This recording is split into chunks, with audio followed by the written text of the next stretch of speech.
ẹ wo orú ọmọ rádaràda tí ó wà lójú móhùnmáwòrán yìí, ẹ wo orú ọmọ rádaràda yìí. Irú ilé nìsín ìwọ tó yẹ pé ọjọ́ orí ẹ bóyá ló ti pé bóyá ló ti pọ̀ ọmọ ogójì ọdún 40 years, tó o bá pọ̀ ọmọ ogójì ọdún bóyá ló fi tó o bá bóyá bíi 32 or 33 àbí 34 lọ jẹ bá wá pọ̀ tán 35,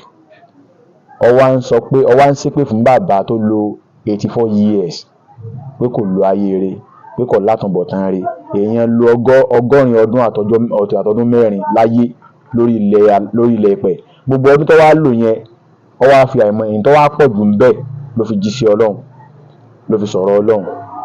Ẹnu ìwọ tó wẹ́ pé 34 years lọ wá lò àbí 35 ló ti lò báyìí nísìn, wá sí gbèsè ayé rẹ̀ níbẹ̀rẹ̀ rẹ̀, wá sí ní tó fi wá ìwọ gan jókòó kó ronú pé ṣé ní tó fi gbogbo ọjọ́ orí rẹ̀ ṣe tó bá kú ní déédéé ọjọ́ orí tó wà nísìn, ṣé ní tó ṣe so ṣe àkáǹtì fún,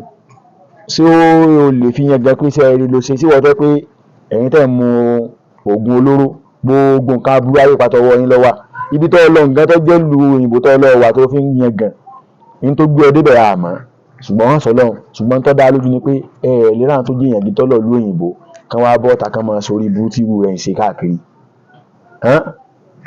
Fún díẹ̀ yìí tó bá sọ pé Alhaji Muyideen iná wọn wọ̀ nígbà bá nígbà Alhaji Muyideen wọ̀ náà kí bàbá rẹ̀ tó mọ ògoro kú ibo ni wọ́n wọ̀ ọgbọ́n náà làwọn wọ̀ ní àbórí àpáta náà. Bẹ̀rù Ọlọ́run o, torí pé kíni Alhaji Muyideen wọ́n lo ayé rẹ̀, wọ́n látúnbọ̀tán rẹ̀, wọ́n kú rẹ̀, ṣùgbọ́n ibi tí wọ́n kù sí ibo lọ́mọ tàbí bí ọmọ ọdún lé díẹ̀ ní ọ̀nà ìsìn nígbà tó bá wọ 60 sí 70 ọdún ní ìsìn á wò bí tọ́rọ̀ rẹ̀ ọjà sí. Ọlọ́run ní pẹ́ nìkọ̀ọ̀kan wa. Bí ọmọ Yorùbá ó dàbọ̀.